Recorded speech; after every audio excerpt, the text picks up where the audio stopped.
سالا 2018 پشتی که ارتشا ترکیه لدجی روجاوای کردستان دست به اپراسیونک عسکری کرد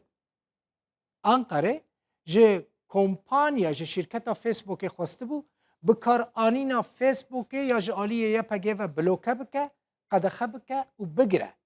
پشتی که ترکیه او داخواست جه کمپانیا فیسبوک کریه جیگر سروک انجمن بریوبر یا فیسبوک کارل سندبرگ برصفه که ارینی پوزیتیف دای ترکیه و راگهان دیه که او پشتگیریه لگرتنا مالپرین یپگه ین کل سر فیسبوکی هنه بلافت که تاوی که 3 سال ده سر ایرشال دجی روژاوای کردستان را در باست بنجی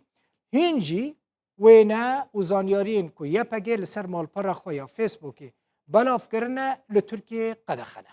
کمپانیا فیسبوکی ده هر مرسوم یعنی ده هر مراسم و در فتا که ده بحث آزادی دربرین و بیرو باوریان دکه دما که حکومت ترکی جی داخوازه ورگرتنا مهلت فرمی جوی کمپانی جی کربو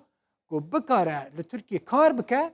فیسبوکی را گهانده بو لگوری بیرو باوری وان آزادی دربرین بنگاه سرکه یا مافی مرووانه فیسبوک جی قیمت که دده وی لی چاف دیر دبیجن